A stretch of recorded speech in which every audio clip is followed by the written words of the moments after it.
What's up? My name is Michaela, aka Moe Kickz, and welcome to my very first YouTube video. Today I'll be showing you a step-by-step tutorial on how I make my sticker packs using my Cricut machine. If that sounds like something you're interested in learning, then keep on watching.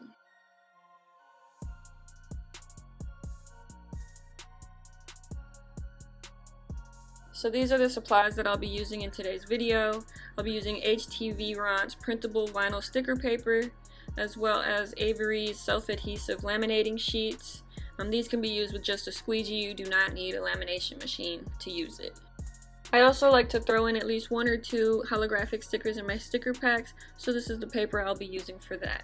All of these products can be found on Amazon, so I will link that for you in the description below. To start off, you're going to want to open up your Cricut Design Space software and open up a new project at the top right corner.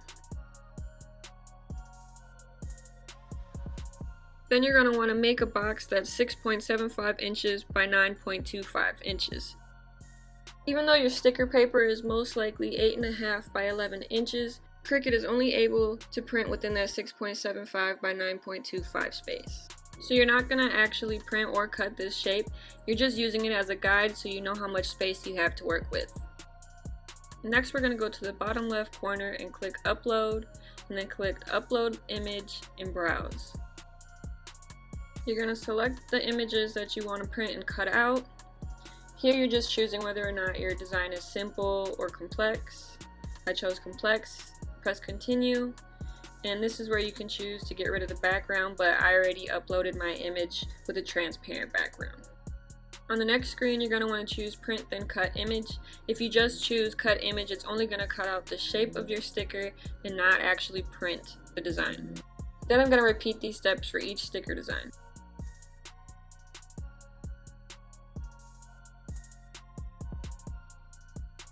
Once you have all your images uploaded, you're going to want to select all of them and add to your canvas.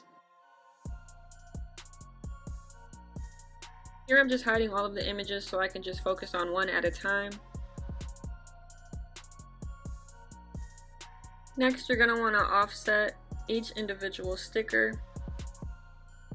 I already have an outline to my designs, but if you uploaded yours without one, this is where you can add your own outline and you can also adjust the colors as well. Offsetting your images just tells your Cricut machine what shape it's cutting. Even if you have this outline to your stickers, you still need to offset each image. Once you do, you're going to want to select both your image and the offset and flatten them together. Otherwise, your Cricut machine will read them as two separate shapes and cut them out separately. Now you're going to want to repeat those steps for each individual image. You're also going to want to resize your stickers as well so that they fit within that 6.75 by 9.25 space. I personally like my stickers to be about 3 inches at its longest length.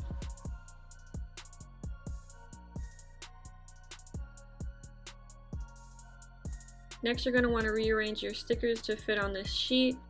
I try to get the most out of my sheet and try not to waste any space.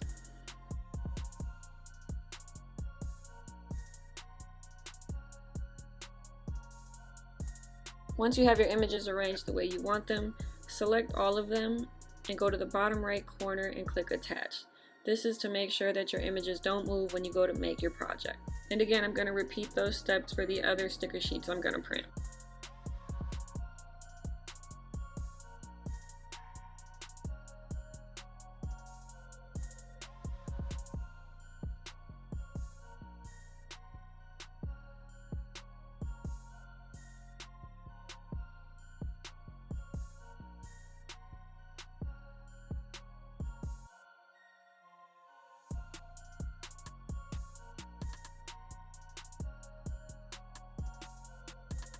Once you're ready to make your first sticker sheet, you're going to click Make It at the top right corner.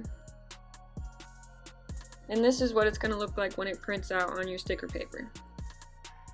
You're going to press Continue,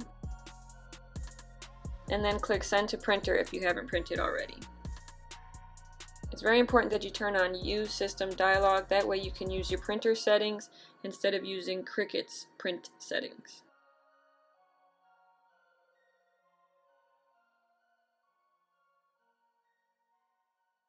The most important thing that you want to do here is go to your media and quality and change your quality to best. If you don't, your images are going to print out a little fuzzy. Then you're ready to print. The printer I use is this HP Envy Photo 7855.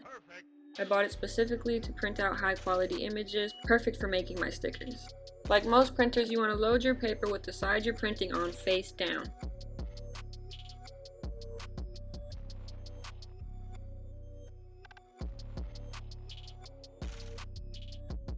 After loading it, you can select your paper type.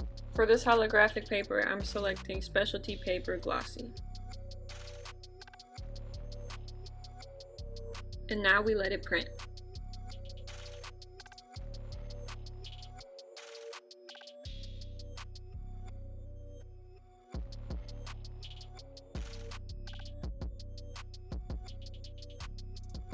When printing on holographic sticker sheets, I think it's best to use images that have a lot of white in it, otherwise it's difficult to see the holographic effect. Our next step is to grab a laminating sheet and apply it to the sticker paper you just printed out. This is an extra step you want to do if you want to make your stickers waterproof or prevent them from fading. If you look at the bottom left of the screen, you'll see a sticker that I have on my laptop. This sticker does not have a laminate protection over it, and as you can see, it's starting to fade.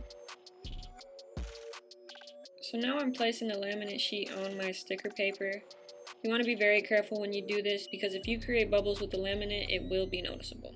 Don't be discouraged if you mess up on this step. It's a lot more difficult than it looks. Once you've done it enough times, it'll get easier and you'll make less mistakes.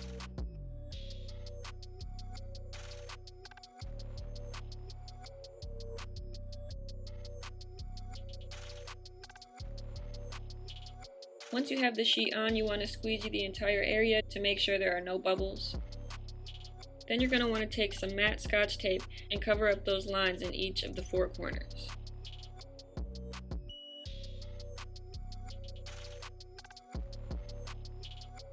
These are the registration marks that tells your Cricut where it's going to cut. With my Cricut, it doesn't read the registration marks on glossy paper. This is why we add the matte Scotch tape so that it doesn't confuse the Cricut. Next, you're going to take your sticker sheet and line it up on the cutting mat. Then you're going to feed it through the Cricut.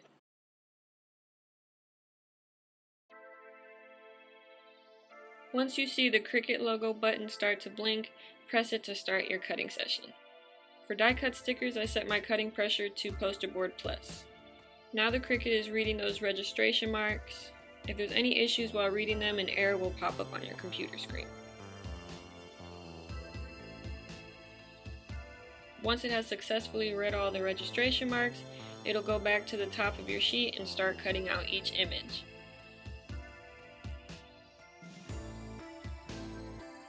With the pressure setting I chose, it goes over each image twice to make sure the sticker is cut out completely.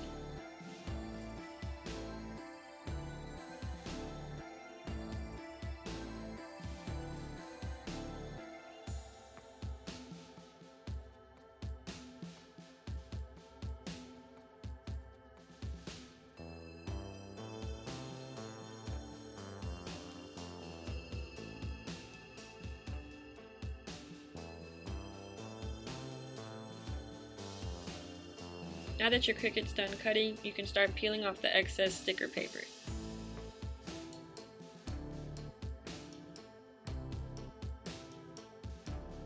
An easy way to peel your stickers off the mat is by bending it a little bit so that the edges lift up.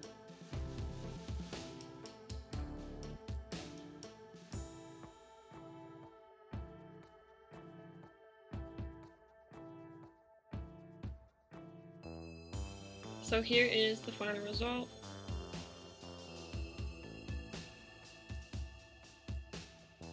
They cut out super clean and the backing peels off easily. So now I'm going to add this sticker to my collection on my water bottle. All of these stickers are waterproof except this one on the bottom. This is just an example of what it's going to look like if you don't add a laminate sheet to it.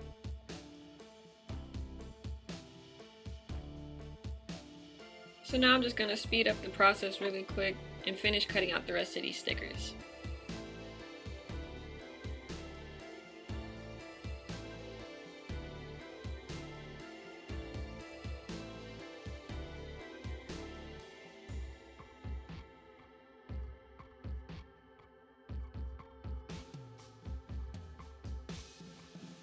Alright, so this is the finished product.